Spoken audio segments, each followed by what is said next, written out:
at this time because they're scared to come to the hospital, fearing that they might contract the infection. Many of them are skipping their regular visits to the maternity centers. And it's quite challenging to manage labor deliveries at this point of time. Now, overcoming this challenges is the need of the hour right now. So considering all these things and keeping this in view, the Ramaya Nursing College, the OBG department of the institution, has organized a webinar series on pregnancy and childbirth during COVID pandemic. By this webinar, we focus on educating the young nursing workforce about their role in supporting the healthcare during this pandemic. Today we have two sessions. One is about the maternity care in Karnataka during this COVID pandemic. And the second session is going to be about the antenatal and postnatal care aspects in COVID times, the nurse's role. Before we start the webinar, please note, keep yourself muted. You may post questions at the end of the sessions in the Q&A section, which you see in the bottom of your screen. The first session is going to be on maternity care in Karnataka during COVID times. The session will be conducted by Dr. N. Rajkumar, Deputy Director for Maternal Health, Health and Family Welfare Department, Karnataka. We are very pleased to have Dr. Rajkumar with us. He has more than 20 years of experience. He's practiced as an obstetrician. He has served in the public sector at various levels. Sir has rendered his service in general hospitals at the taluk and the district levels before moving into the state sector as Deputy Director for Maternal Health, Family Planning, ASHA Program, and Quality Assurance. Sir has performed over 20,000 laparoscopic sterilizations in the districts of Tumakuru, Bengaluru, and Kolar. His emphasis is on providing quality maternity care across the public and the private hospitals. Under his able leadership, over 30 public hospitals in the state has achieved national certification under Lakshya and National Quality Assurance Standards. We're very happy to have you, sir. Sir, over to you right now, sir. Thank you. Thank you, Mrs. Susha Mary Roy, for your wonderful introduction. Am I audible? Yes, sir. Yes, sir. Okay, fine. That's fine. That's fine. Now, just one request from my side. Yes, sir. Maybe I'll put that Q&A into my session itself with respect to the topic which I am dealing, maybe at the end of the chapter.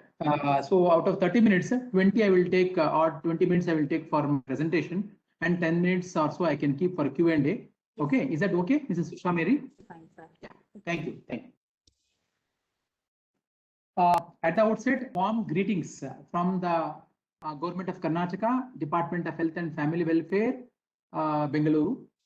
And once again, warm wishes to all our nursing officers and nursing staff who are present over here, nursing students who are here to listen to us and who are here to discuss with us and raise any questions, seek clarifications with respect to the COVID maternity care.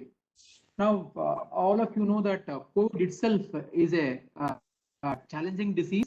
Whatever we have been doing, still at the end of the day, we feel that we haven't done much to tackle the disease. And this is happening over the last many months. In fact, the beginning of the COVID itself is teaching us many things. Every day we are coming up with newer guidelines, newer initiatives to tackle the COVID. And in that regard, no amount of knowledge is enough to tackle this disease. So we need to know many things about the disease, and in particular, the COVID challenges on many counts. Number one, the regular services what we have been doing. So we have our obstetrics, which all of you know is a never-ending one. We need to practice obstetrics and practice safe obstetrics, because we don't want to lose any of our mother or the newborn who are there with us, number one.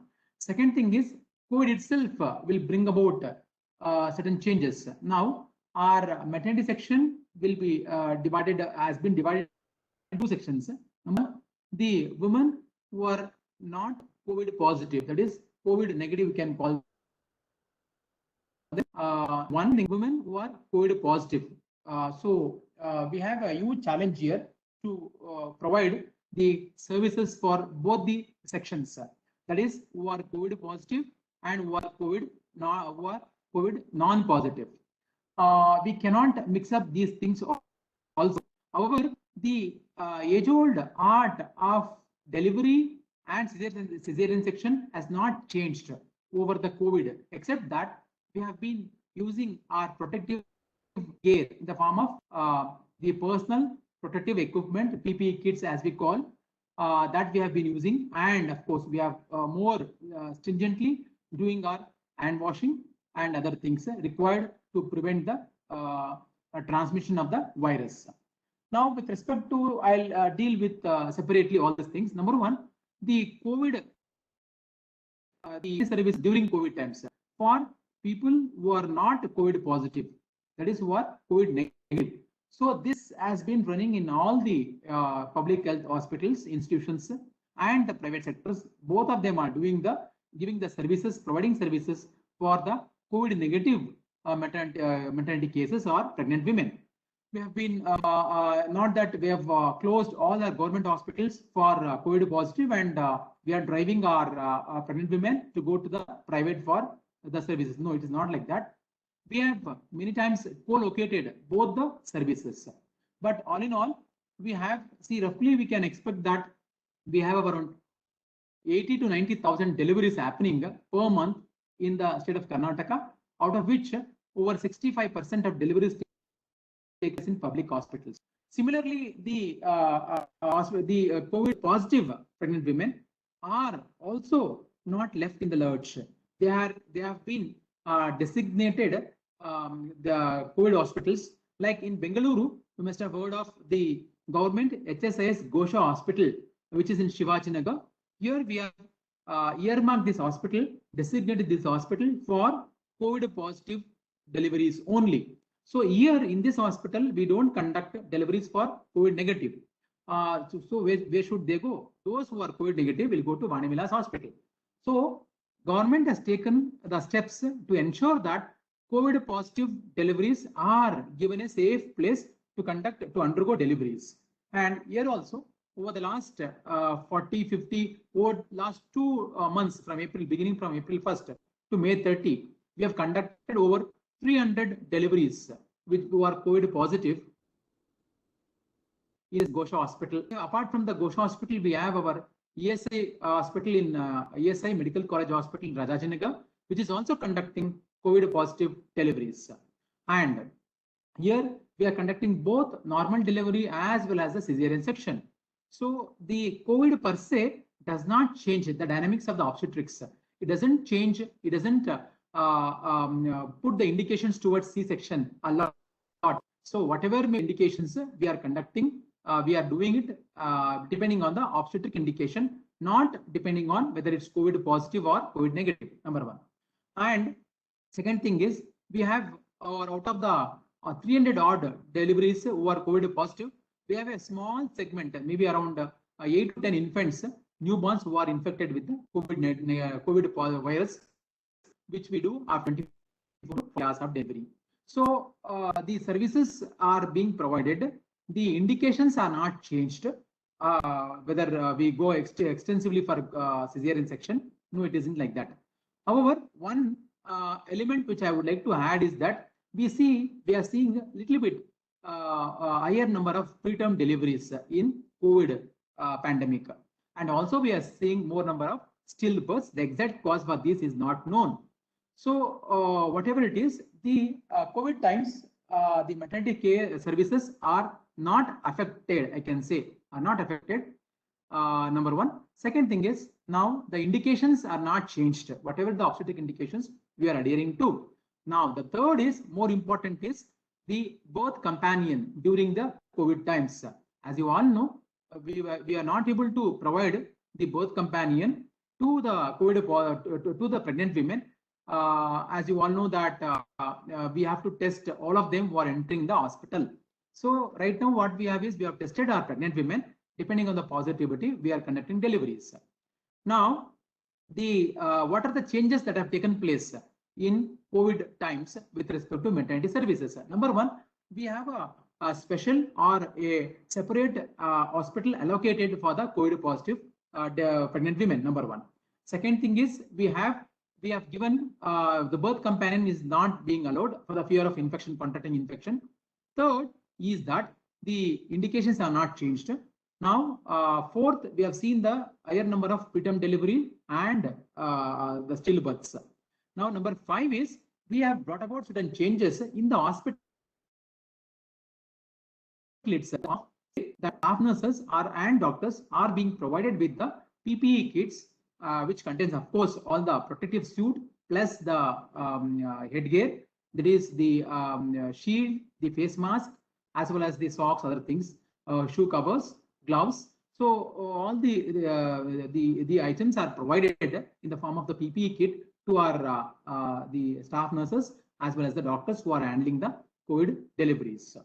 And number 5th change, what we have seen during the COVID times is that we are going to keep them at least for 10 days. Say, for example, from the onset of symptoms to the discharge, it should be at least 10 days, or at the time of discharge, they should be symptom free for 3 days. For example, the postpartum women should not have had fever or cough, or the other 3 days. Say, for example, SpO2 should be above 94%, pulse rate should be less than 100 beats per minute. So BP, normal BP. So we all check for these parameters and then decide about the discharge. So earlier, what we used to do is we used to discharge soon after birth, that is after 48 hours, 2 days later, we're going to discharge in case of vaginal delivery or normal delivery, and 7 days, 5 to 7 days in case of cesarean section. Now it is not that is the norm. The norm is that in the COVID designated COVID positive hospitals for pregnant women, we take at least 10 days to discharge from the date of onset of symptoms. Say, for example, if the lady has undergone already 7 days in the hospital, sorry, at home, and comes with labor pains at the time of say admission, then we're going to keep only for 3 days in case of normal delivery or 5 days in case of cesarean section. So these are some of the changes what we have. Otherwise, obstetrics per se, we have not changed. Say, for example, we don't do artificial rupture of membranes. We don't induce the labor unnecessarily, other than the indications. Just because she is having COVID, we don't want to induce labor and take her up for C-section. No, we are not doing that. These things we have not changed. Induction of labor, artificial rupture of membranes, okay, cesarean section indications have not changed. So these are some of the changes what we have noticed. However, the greater emphasis is on providing quality service, providing a safe service, so that we don't want to lose the mother and the newborn. And the investigations also we carry out. And the second thing is at the time of discharge, we don't it is not mandatory for us to do a okay. I've got in mind. Now coming to a little bit of infrastructural requirements, what is requirements for safe maternity services. Now, what we have done in the guidelines is that we admit the woman, the ANC, if found symptomatic, will be admitted to the hospital at any station. For example, 24 weeks, 30 weeks, we admit.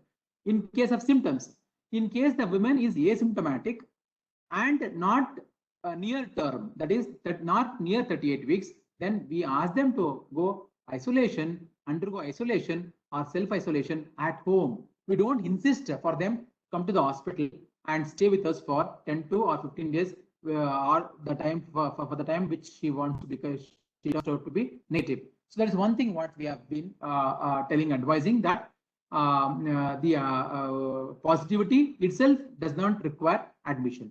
And second thing is the testing kits are provided, the RT-PCR kits are provided at all the places. In case, what happens in case of an emergency? In case of an emergency, say for example, a lady has come who is not tested at all. She comes into the hospital. We have what is rapid antigen called RAT test kit. So that RAT test is done, rapid antigen test is done, and to take a quick decision whether she is who is symptomatic, whether she is positive or negative. So we have parameters with us to do testing, and in these times, one thing which we are being able to, which we are compromised, is the regular and quality antenatal checkup. As you all know that the number of footfalls have reduced to the hospital fearing COVID. Still, we are not able to do the survey of the pregnant women with the help of our ASHA workers and our health assistant females. All of them are form part of the frontline health workers team for COVID. So therefore, they have been visiting, but that regular visit which used to happen every 15 days in case of health assistant female, and every day or two by the ASHA worker is not happening in these COVID times, that we have to compromise. And also the dissemination of the information, the distribution ID card, the MP, Mother and Child Protection Card, is going on, but somehow I am finding that the MCP card utilization is becoming less. So I can understand that health assistant female there is no accessibility of the TAI card to the pregnant women, and even the private hospitals also are not able to provide. So that's one thing which I've noticed the last 3-4 months. The usage of health assistant, the usage of MCP card has come down. So that is one thing noted because of the lack of distribution on the part of the frontline workers. So however, we have the iron, folic acid and calcium tablet dissemination. Even that is compromised. Whoever is coming to the hospital, we are able to give. But that which our frontline workers were able to do it, that is also not happening to our satisfaction. Dissemination of the IFA and calcium tablets. So whoever is coming to the hospital, it's happening. So otherwise, the maternity services, if you can ask me, what are the challenges? The challenge is that the testing of the pregnant women, the accessibility is compromised. Maybe during the usual times, a lady used to go to the hospital in her backyard. Now it is not so. Maybe she may have to go for 1 or 2 kilometers more. That's one thing which we have seen. And the COVID, we have seen around 80 deaths happening. 80 women have died because of COVID, or 1 lakh deliveries, which we have done. And we have done around 3,000 deliveries for COVID positive women all over the state in 2 months, April and May. We have conducted around 3,000 deliveries, and out of which 80 pregnant women have succumbed to the virus. And the case fatality is around 3% in case of COVID pregnant women. And around 5 to 6, 2 infants have died, newborns, and around 10 infants have been turned positive. So these are some of the things at this point of time. And if there's any any questions which are coming up, I've not seen any question which has come up. Any questions from my nursing students or anybody else?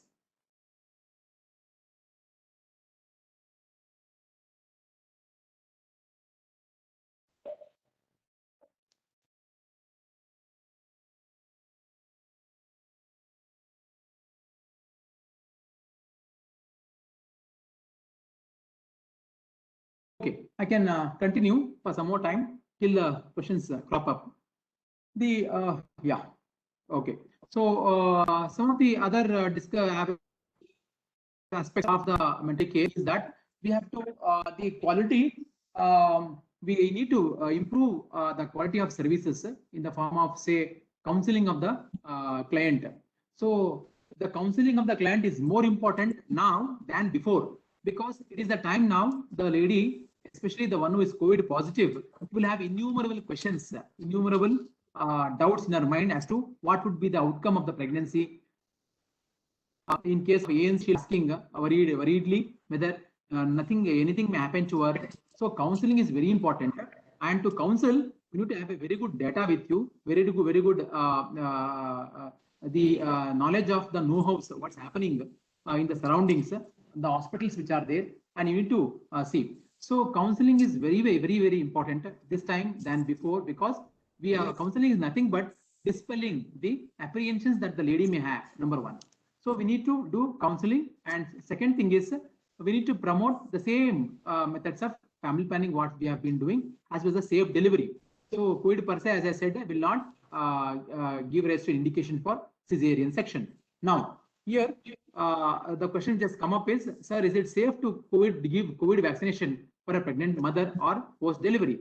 Yes, the post-delivery is very safe for the woman to undergo vaccination for pregnancy. During pregnancy, government has not yet declared that vaccination can be achieved. No, during pregnancy, still the discussion is going on at the government level, not permitted by the government to pregnant women to undergo vaccination for COVID. However, soon after birth, she can undergo vaccination for COVID. They say, government says during the stage of breastfeeding. So that's one thing which we have answered. Second thing is, would you please tell me about the maternity services in primary health centers? Yes, primary health centers, the maternity services are affected to an extent that the staff who have been doing their services are taken up for COVID work. As you know that during COVID times, if I advertise people to come and work in the COVID hospitals, I find takers meant. So therefore, what should we do? So we will make use of the existing staff as a makeshift arrangement and provide the COVID services. Primary health center. Our first session is going on. You should be around. You should not hurriedly leave for that vaccination. You're not directly involved there, right? No, they said you went to the. The maternity services are happening in the primary health centers. Okay, except for that, say our staff turning out to be COVID positive, and some staff being drafted for the COVID work. Except for these two aspects, the rest of the times the maternity services in the primary health centers are not compromised. We have been delivering the services for the maternity section. And good, these are the two questions which I have got it and I have answered. So coming back.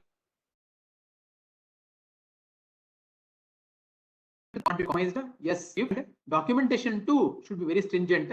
As I can note that our people are very not very great in documenting whatever things we have been doing. Otherwise, we are good in giving services, but documentation wise, little bit of improvement has to happen, and the documentations are should not be compromised. So it's telling about the quality aspects, because I always feel that there cannot be quantity of service without quality, and there cannot be quality without quantity. What is the use of conducting 1,000 deliveries and out of which I am compromising 10% of the women with respect to the health? Or what is the use of doing only 2 deliveries per month and saying that I have been doing quality? So quality and quantity, and therein lies the challenge, and that is how we have to keep ourselves motivated. And that motivation is one thing which challenge COVID times, because we come across many people saying that don't go to office or hospital, stay at home till COVID does. So we should not listen. It's a time for us to stand up to the occasion and fight, because now we can think that the disease is the enemy and we are all the soldiers. So therefore we have to fight the enemy. And what happens to the newborn baby if her mother is not positive but the baby is positive? The chances are very, very less. There is no, till now I have not come across any situation like that. In case the baby is positive, so we will have to keep the baby along with the mother itself. So breastfeeding is not contraindicated during COVID until unless the baby has other indications. Just because the newborn is positive, you will not isolate the baby. Okay, so that masking is always there. Mother will be, if not for the newborn, mother will have to wear the mask. Breastfeeding should be continued, and other baby care has to happen. This is. Then the next question is, will having COVID-19 affect delivery and postpartum care? COVID-19 per se will not change the dynamics of the obstetrics, I said, and postpartum services. However, we need to see that the virus is not transmitted to the other persons, number one, and to the staff, second side. So therefore, we may, whatever the measures which I said, we have to wear the PPE kits and nurse the mother and the baby. Okay. And see that, and we should keep on advising, do the routine checkup, say checking of vital parameters. Okay. So therefore, therefore, the COVID positive deliveries are specifically put in hospitals have donned the PPE kits and do the antenatal or postpartum checkups. So therefore, it's not compromised, but it requires stringent measures. It requires separate measures which we have employed in the designated hospitals. Then any more questions?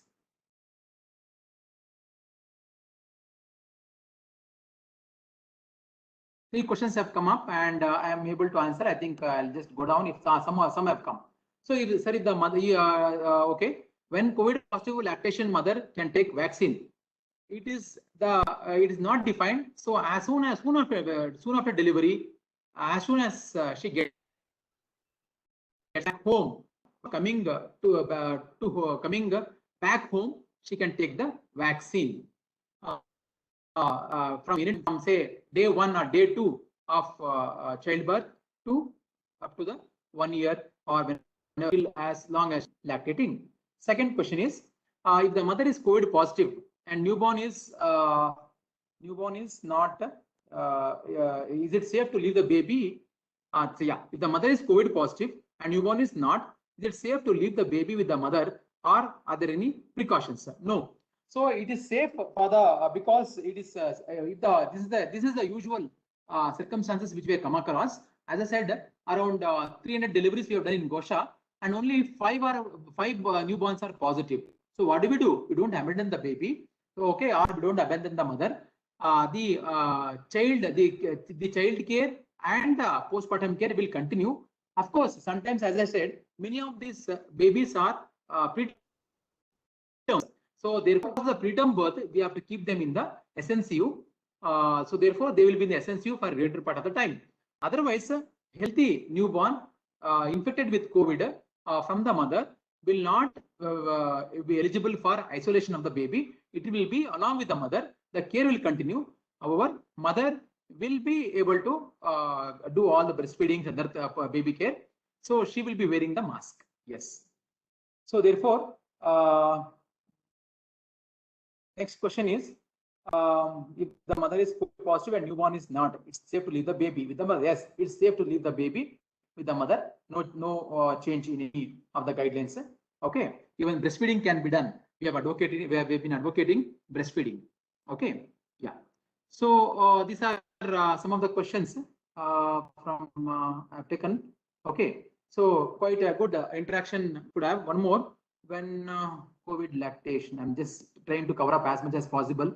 Okay, so yes, these are some of the things which we have discussed, and I'm happy that you're able to put across few questions which is very pertinent to the maternity services and newborn services during COVID times, which of course is a very challenging one.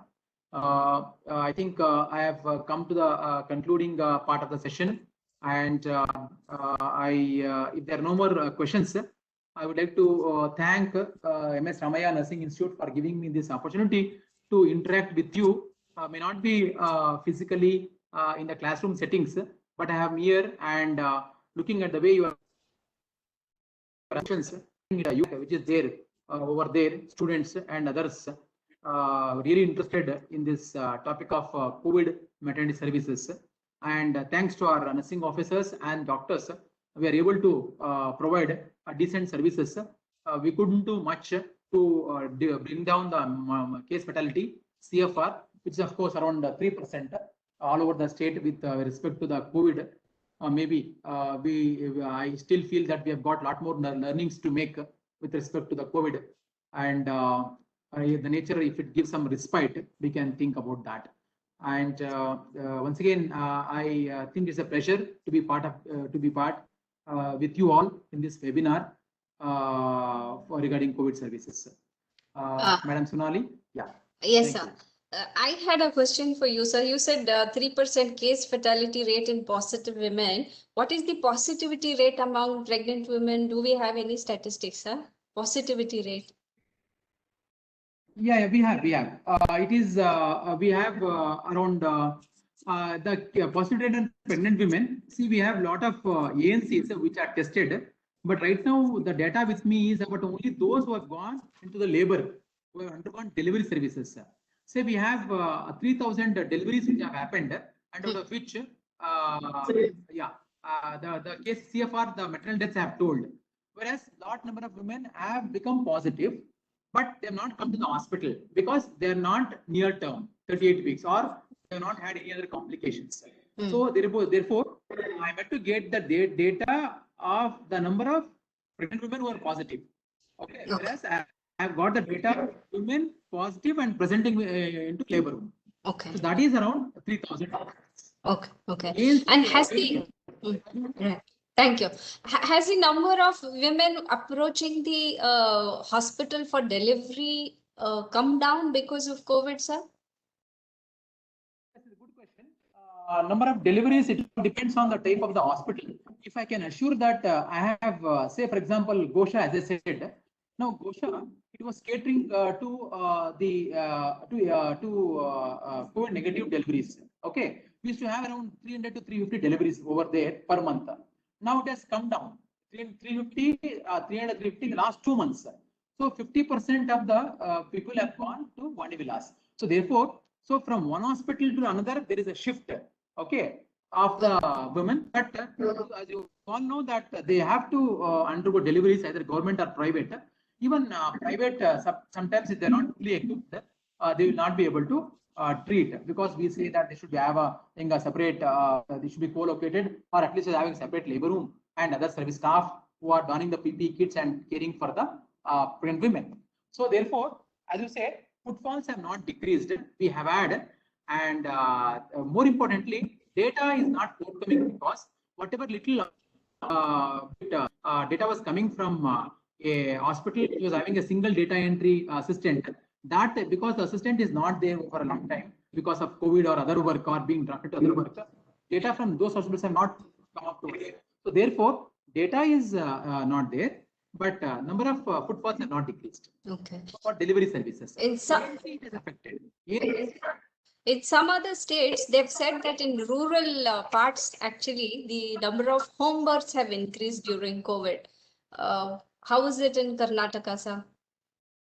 Right. No, we don't see any home deliveries in Karnataka, because traditionally Karnataka, we have moved from say home delivery segment to, we have moved to the primary health centers and the taluka hospitals, and therefore in Karnataka the home delivery part is very, very negligible, and that too during pre-COVID times. Pre-COVID, we used to have around, say, 1,000 or maximum 1,000 deliveries, home delivery. So therefore, I don't see that home deliveries have increased, because number one, why, if you can ask me, the accessibility is there. We have our primary health centers catering to around 30,000 population, which are in every taluka, every oblis, we have a primary health center. So therefore, primary health centers are doing their job. Unlike other areas, Madhya Pradesh, maybe Chhattisgarh, okay, Rajasthan, you don't see any increase in the. Yeah. One last question, sir. How has the nursing manpower shortage affected on maternity care in Karnataka?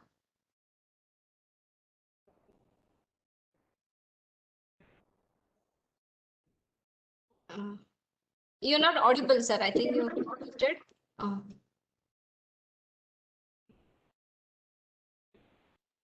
No, sir, you're not audible. Yeah.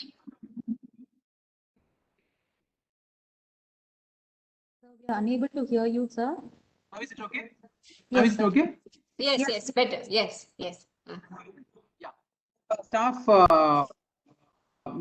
shortage, crunch we are feeling, because many of the staff nurses who are conducting deliveries have been moved to ICUs and COVID wards. As you know, by rotation they have been doing. And second thing is, we need to get the best out of our hospital. So the COVID treatment of COVID is a challenge. So therefore, we have drafted the staff nurse also. So therefore, it has compromised maybe quality-wise. As I said, I may not have given the same amount of counseling which I used to do to a pregnant mother or a mother who is in for delivery services, or a postpartum condition where I used to do the BP and the TPR charting every half an hour, or I used to go and chat with my the lactating mother who has undergone delivery very soon. So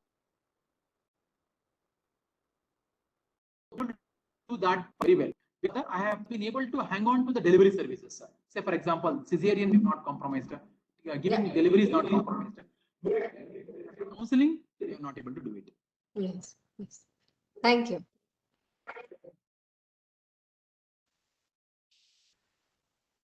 So thank you, Sonali. Then thank you, Susha Mary Roy, for giving this opportunity. Let's see. We can, if we get an opportunity once more, I'll be able to connect with you all. Thanks once again. And once again, greetings from the Department of Health and Family Welfare, Government of Karnataka. Thank you, sir. Thank you for taking out time from your very busy schedule in these days and spending this half an hour with us. It was very precious. Yeah. Already in the last half an hour, got 10 calls. I know. We exceeded 10 minutes. Thank you. Yes. Thank you, sir. Thank you. Thank you very much, sir, for being with us.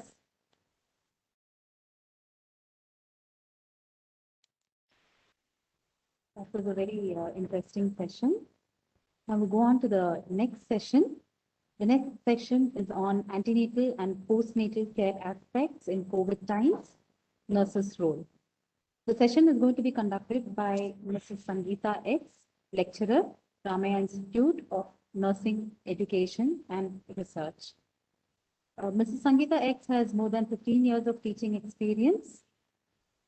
She has completed a UG from Madras Medical College and PG from Ramaya Institute of Nursing Education and Research.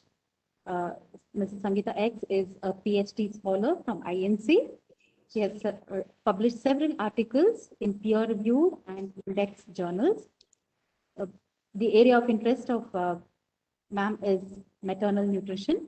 Ma'am is going to give us insights on antenatal and postnatal care today. Over to you, ma'am. Good afternoon, all.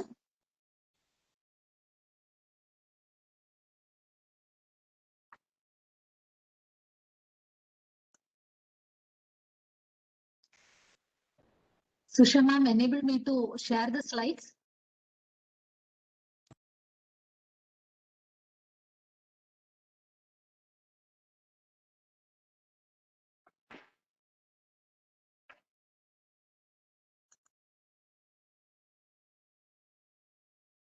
You can now share your slides, ma'am. Yeah. Thank you.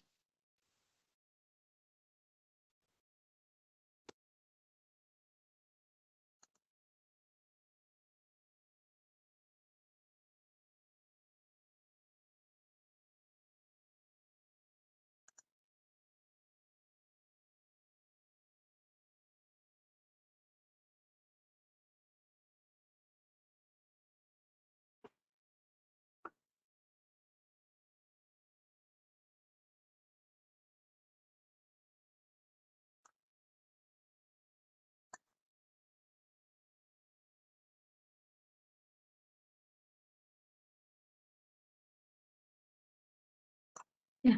Can you see my slides?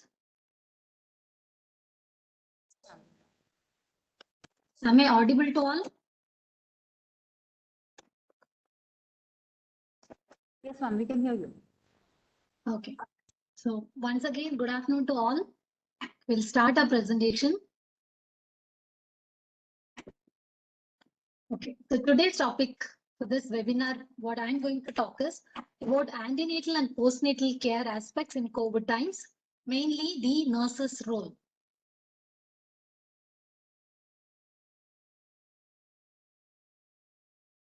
Today's session, we are going to deal about the measures to prevent COVID-19 infection. How about antenatal visits during pandemic? How to monitor the mother and fetal well-being at home? And what about the postnatal care and advices? And finally, diet for the woman with COVID-19 infection. To begin with, first let me focus on midwives. So who we are, what we do. So midwives are the trusted companions of women throughout their life.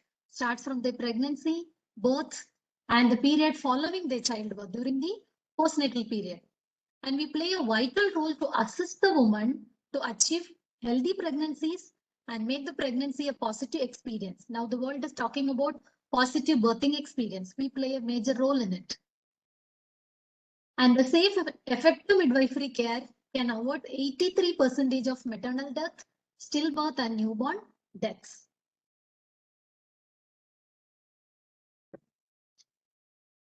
So what is COVID-19? As you all aware, it is a coronavirus disease of 2019. It is caused by a virus called SARS variety covirus 2.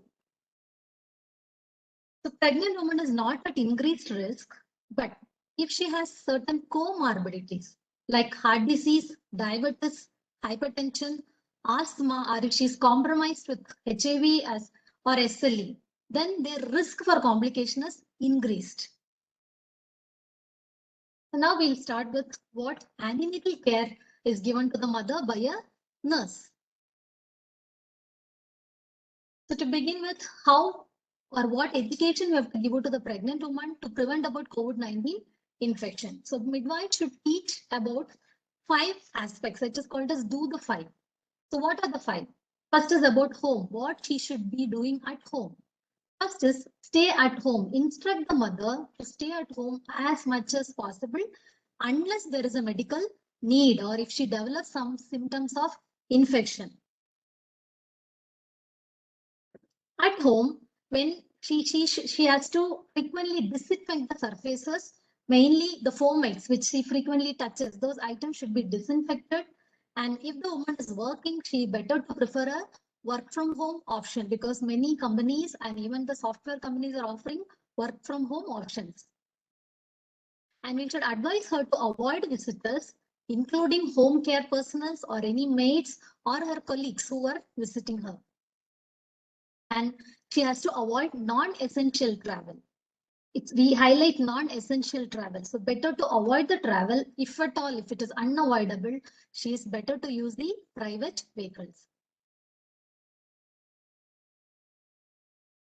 Then we have to instruct her not to participate in social gatherings. So she should stay indoor and mainly to avoid gatherings and functions because we know during pregnancy there are so many celebrations, so especially 7th month and 9th month they will have a celebration, bangling ceremony now. So better to be avoided in the COVID time because with a crowd there are more chance of getting infection. Minimize visitors even after delivery because people wanted to meet the mother and newborn, so that to be reduced or better to stop.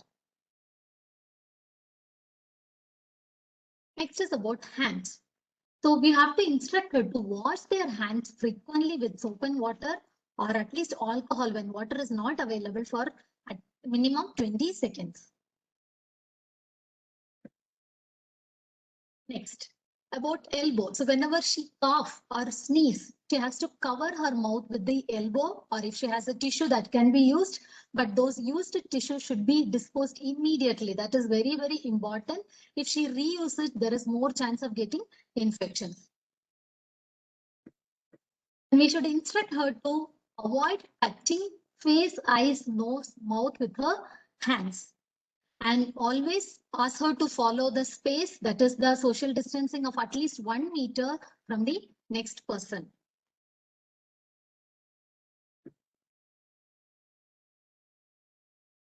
Next is about antenatal visit, because we know the women are having a lot of fear. If I go to hospital, what will happen to me?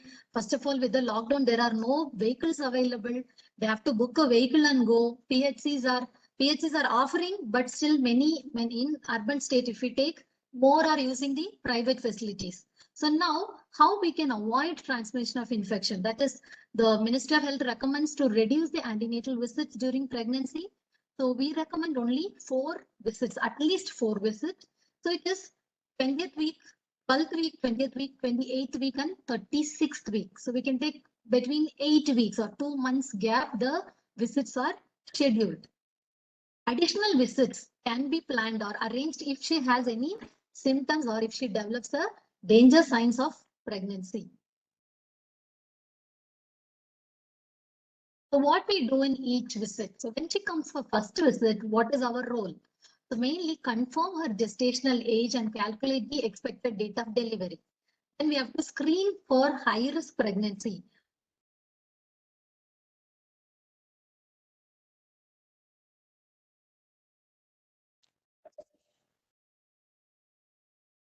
Sangeeta, we lost you. You're not audible.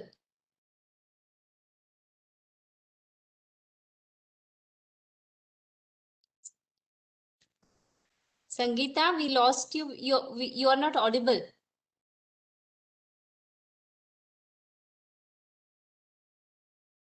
So this time we have to assess the fundal height to note the fetal growth. And we have to monitor the blood pressure. How is her health status? And we have to do ultrasonography for the malformations.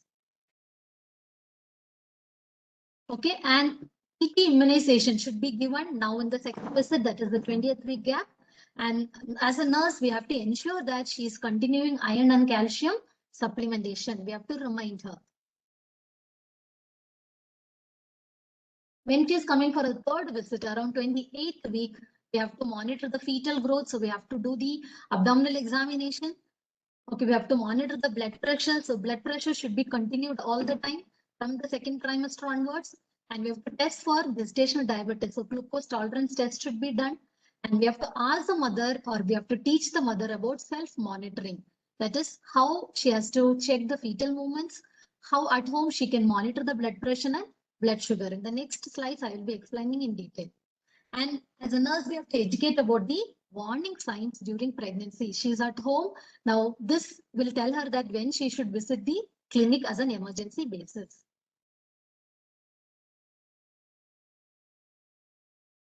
The last visit at fourth visit around 36th week, when she comes, we have to identify the fetal growth and presentation. With that, we can identify whether it is normal or it is an abnormal lie. So we can predict the mode of delivery also. And we have to teach her about the warning signs. We have to observe for complication, whether she has swelling, all that should be monitored. And we have to work out for the birth preparedness. If she gets pain, how she will be reporting to us, what all the things should be kept ready. So the essential items, her health records, the baby clothes, her clothes, everything should be packed and kept ready. So all this information can be given by us for all these 4 visits. Now, for us, few points to be remembered.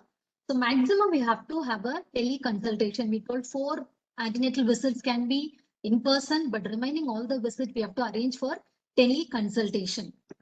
Many government setup in even many states are following this tele-consultation, like Tamil Nadu, Punjab and all. From the PHC, the telecallers are fixed and they are calling the mothers and calling for the fixing the date for the follow-up. And they are connected with the doctors in the PHC, in the tele-hub. So in the PHC or in your hospital, whenever the pregnant woman visits, we have to give priority and examine her and try to send her immediately. This is mainly to avoid exposure, or we want to shorten the duration of her visit. And we have to increase the interval between the visit. That's why we are having visit between once in 8 weeks only. So only 4 visits we are planning. And whenever the mother comes, we have to limit the visitor or companion, because we don't know whether they are asymptomatic or they are positive. So better we have to ask them to avoid those companions to visit along with them. So this is the Punjab model of teleconsultation, this image.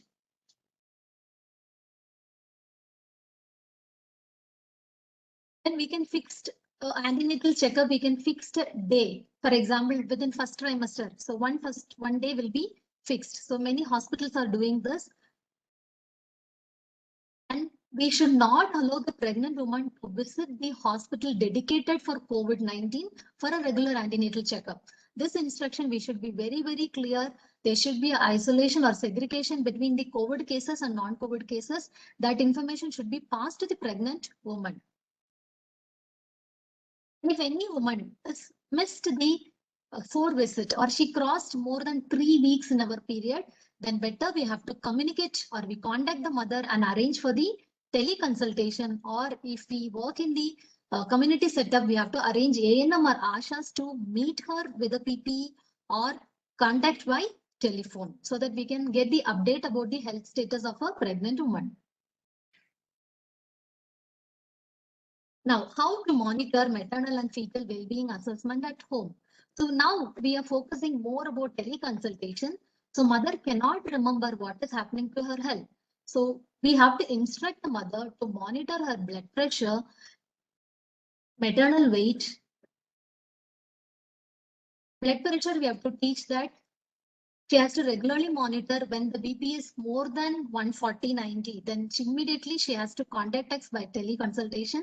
And weight monitoring, what we believe a normal woman can gain 500, less than 500 mg per week or 2 kg per month. If the lady gains more than 500 gram per week or she gains more than 2.5 kg per month, it is a sign of edema or it is a sign of preeclampsia. She is going into hypertension. So with this monitoring, she can get better information about her fetal growth and her personal health. Blood sugar, it is very, very important, especially during second trimester. They are very prone for gestational diabetes. So we can ask the mother to start following, especially those who are diabetic or they are prone for high risk categories. We can ask them to monitor the blood sugar. So what is the target? So fasting should be less than 95 and postprandial will be less than 120. And many of the doctors will start if their fasting sugar 105, or if the postprandial more than 120, they start with the insulin. So for that, to know when to start insulin, the blood sugar monitoring is very, very important. Next, the vital part is fetal monitoring. So how a mother, without visiting the hospital, she is going to know the fetal activity or the well-being of the fetus. So this can be managed by monitoring the fetal movement count. So we can instruct the mother at least to monitor for 2 hours. And if she gets more than 3 fetal movements within that 2 hours, it is a sign of fetal well-being. Or we say within 12 hours, the baby or fetus should move more than 10 movements. If it moves more than 10 times, it is healthy.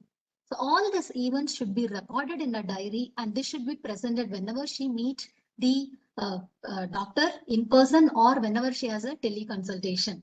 So with that, we can get to know the maternal care as well as the fetal well-being, how she monitors at home. Based on the treatment can be modified. Finally, very, very important thing as a nurse, we have to teach about the warning signs. She is at home. It's a COVID time. She will not be able to come. So, but when she should rush to hospital. So we have to teach her about the warning signs of pregnancy, mainly when she gets severe headache or she gets edema. So it's a signs of preeclampsia. She gets dizziness, fainting. It's a sign of diabetes. So all that important points are she gets vaginal bleeding. So it is antepartum hemorrhage. So we have to teach her about what are all the signs to be noted, and immediately she should consult, she should inform the hospital and she should come to the hospital. So if there are no vehicle allowed or it is not available, the hospital will arrange the ambulance facilities. That's about antenatal care aspects. During COVID, regular antenatal care, how it is followed. So we have seen about how to prevent the infection, about how the mother will manage it. Then we have seen about the antenatal visits and how she monitor at home, maternal and fetal well-being. Next, the second aspect is postnatal care aspects in COVID time, nurses' role. So here, tomorrow we will have a webinar regarding care of woman, positive woman during pregnancy and delivery. That will be dealt by Dr. Sujini. So we are not talking on this. We are directly moving to postnatal care aspects.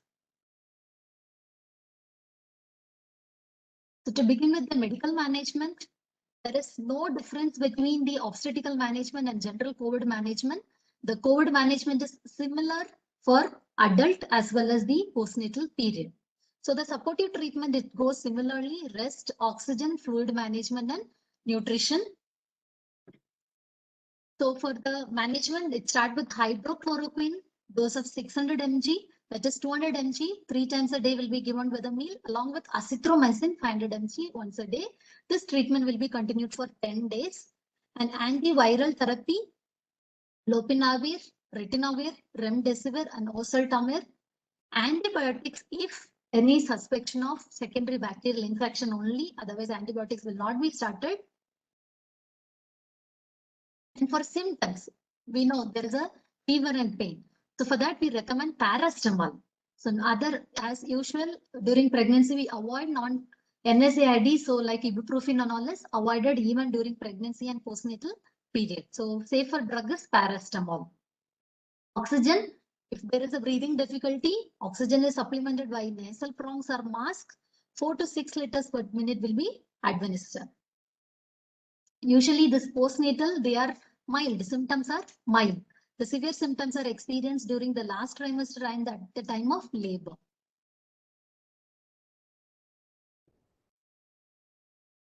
So how we care the mother, or what are the advices we have to give it to the mother with the COVID infection?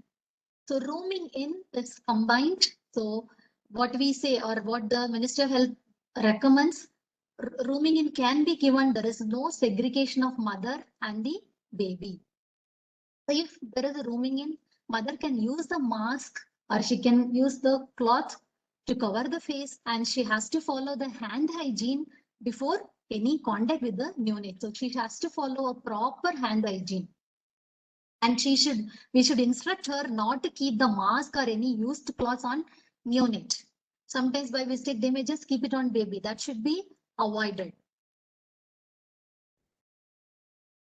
If there is a severe illness, then it is better to have a temporary separation. So what we can do, the mother and baby will be isolated with a physical barrier. There can be curtain can be used, or the baby will be kept 6 feet distance from the mother. What happens here when the baby is separated from the mother, she is at risk for developing anxiety or even to the state of postpartum depression. So we have to provide counseling. We have to make her to understand why we are separating the baby. And even if it is required, we have to refer for the psychological counseling.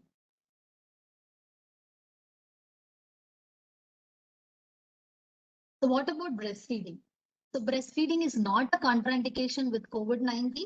So breastfeeding practices can be promoted, and early initiation of breastfeeding is advised. And if at all with a severe illness, if the mother is separated from the baby, then we have to teach her how to manage the engorged breast. So we can ask her to express the breast milk, and we can teach her how to empty her breast. Otherwise, what happens? The breastfeeding will be affected after her isolation period. And we have to ensure that the mother is continuing with iron and folic acid and calcium supplementation during postnatal period.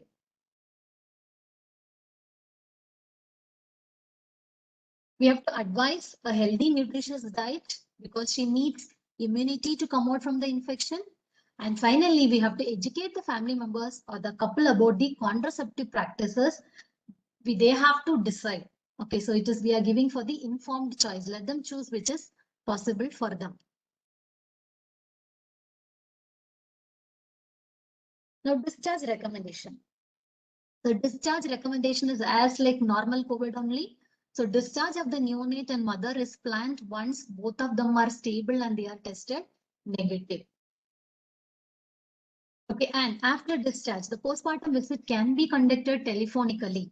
Whenever it is not possible or in unavoidable situation only, we can call for an in-person visit, postnatal visit.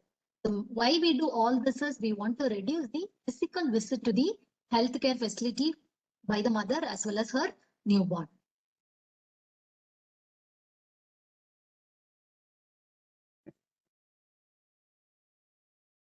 At the time of discharge, we have to teach her or we have to educate her how she will be communicating with us. So we have to give the contact numbers, emergency contact numbers to fix her appointment, or when she visits during emergencies, that communication should be given. Otherwise, general OPDs will be closed. She cannot contact during emergency. And if the woman is experiencing anxiety or you feel there is a signs of partner violence, then that to be considered. So we have to offer mental health, or whenever required, we have to give social work services, or even we have to refer for additional resources. And whatever at the time of discharge, we usually give the handouts and all, normally for the postnatal mothers, about the diet, care of baby. So now we have to give along with that postnatal advices about COVID-19 infection care also should be given, about prevention and care with COVID-19 infection. Instruction also to be given along with the discharge informations. And finally, what diet we have to recommend for the woman with COVID-19 infection. So the healthy diet is very, very important for COVID infection, and whatever she eats or drink, it is going to affect her health, or it is going to give immunity to recover from the infection. And one more vital or important point we should remember, that there is no particular diet or there is no recommended food to treat or use against COVID-19 infection, not for pregnant, not for general. So there is nothing specific diet for COVID-19 or to treat. But what we can do? So dietary advice is generic. So we recommend the pregnant woman or the postnatal woman to have a high protein diet with more of vitamins and micronutrient supplementation. So from where they get this food? So they can eat varieties of food, including fruits and vegetables. So we can recommend them to eat fruits, fruit salad, fruit juices, and we can inform them to add more of vegetables, especially green leafy vegetables. And we have to advise them to eat the whole grains like wheat, maize, oats, brown rice, legumes like beans. And even we have to recommend them to take animal sources, if at all, if they are the non-vegetarian, like meat, fish, eggs, and milk, which is high rich in protein. It is very, very essential during the time of COVID.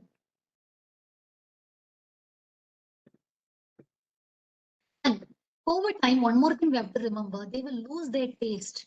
They cannot identify the taste. So always know they will want for the snacks, or they just want to eat something. So better we can advise them for snacking. They can just go with the raw vegetables, fresh fruits, or unsalted nuts. By this, they can actually help in changing their taste, and it can satisfy their hunger.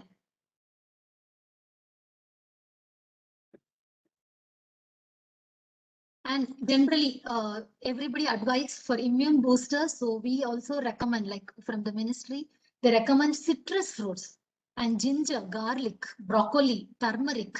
They all are good for boosting the immunity.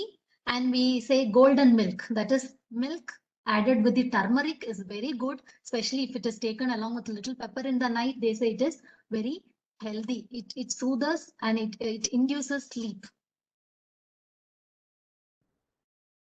So this is COVID-19 immune system boosters. What are all the food we can eat? What helps in which function?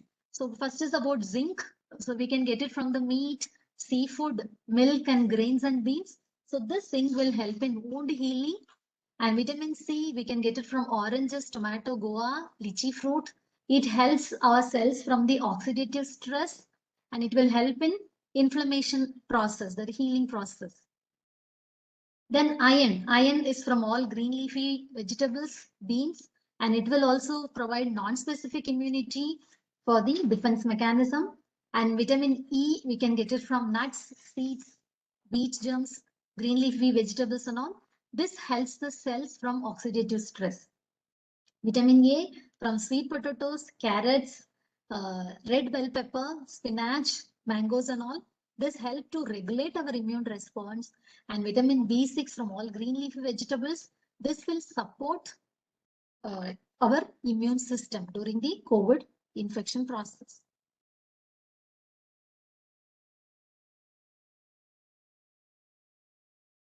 And very, very essential point to be taught the postnatal woman or the pregnant woman, especially about water. They must drink at least 10 to 12 glasses of water, preferably hot water. Okay, so this is the hydration is very, very important during COVID and postnatal period. Other tips about the food safety during COVID-19. So what WHO says is there is no evidence that COVID-19 can be spread through the contact with the food or food packaging, but we can generally follow few measures of food hygiene or handling food to prevent foodborne illness. How we can prevent it? So WHO gives 5 points to remember. That is, always our food items should be clean. So keep clean and separate raw food from the cooked food. And always cook the food thoroughly, especially when we cook meat and seafood. And keep the food at safe temperature. That you should know where you have to process or preserve your food.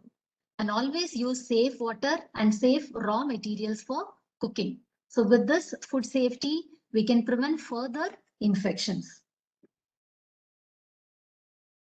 So to summarize today's topic, we have seen about how the mother should prevent the COVID-19 infection. We have seen 5 aspects. That is what she should do at home and what she will be doing about hand. Okay, then the face and the elbow, like how she should sneeze. When she sneezes, how she should manage. And we have seen about the antenatal visit. It is recommended 4 visit, 12, 20, 28 and 38 week. Then we have seen about the maternal and fetal well-being assessment at home. We have seen about how she will control her blood sugar, blood pressure, weight gain and the fetal well-being by the fetal movement count. And when the woman is positive, how we have to treat her postnatally and how we have to advise her about the breastfeeding and isolation we have seen. And finally, we have seen about diet for the woman with COVID-19 infection, either pregnant or postnatal. As I said, there is not much difference. It is general diet for adult as well as for the any woman with COVID infection. So to conclude, we know how the maternity care services are affected. But still, with all these challenges, midwives are providing quality midwifery care to the woman and the newborn, maybe in the health facility that is a hospital or in the field, mainly to protect the health of the mother and child. Because obstetrical care is very, very essential and it is unavoidable at even this COVID time. These are the references from Ministry of Health and Family Welfare, majority of the references. The session is open for discussion and questions.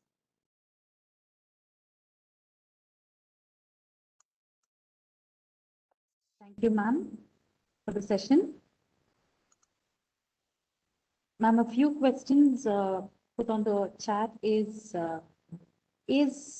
the can you hear me, ma'am? Yes, I can. The question is like the regular supplementation of calcium, iron, is it contraindicated if a woman is COVID positive in pregnancy? No. Supplementation should be continued as per the guidelines. They say during pregnancy, when they are positive or negative, there are no issues. Supplementation should be continued.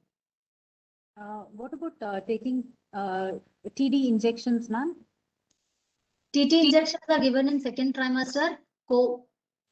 In that also there is no contraindication. One more question asked by one of our students are, if a COVID woman delivers COVID positive, like she's around the 14th day after her after her being positive, if she delivers during that time, is there a chance for the baby also to turn out to be COVID positive? Okay. So as per the evidences, what they are saying, there are very limited evidence for the vertical transmission, we say during pregnancy, even labor also. The more chances, if the mother is not maintain proper hand hygiene, there is more chance of this droplet infection. If we isolate or she follows proper hand sanitation, there are very, very less chances. That's why WHO or even the ministry is not recommending isolation. Even the mother is positive, she can be with the baby with proper hand hygiene and distancing. We recommend rooming in. The baby can be kept 6 feet away with a healthy caregiver. Thank you, ma'am. Participants may ask questions at this time.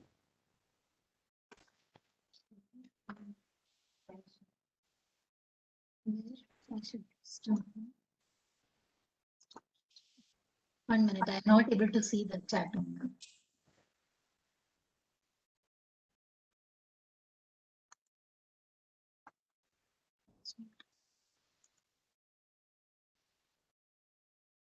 I did not get any questions, Sushama. Yes, ma'am. Neither are there any new questions here also, ma'am, that I can view. Okay. Okay, then we can inform all the audience. We request all the audience tomorrow the same webinar series will be continued. That is for the care of positive pregnant woman and how we care the woman during delivery, and very important aspect, that is care of neonate of positive woman. So we have two sessions. Both the sessions are dealt by one obstetrician and neonatologist. So today we focus more on the nursing aspects, how we manage it.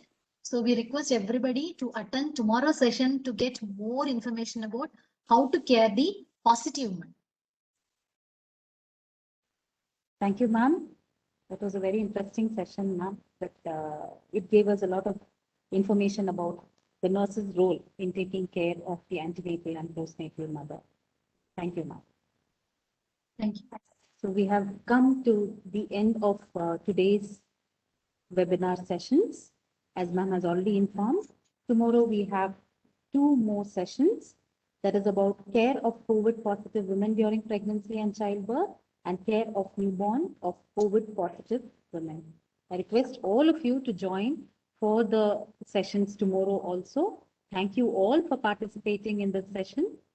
And we have a lot of participants, and that's a great support for us. Continue to support us towards the next few webinars also. Thank you all. Have a nice day.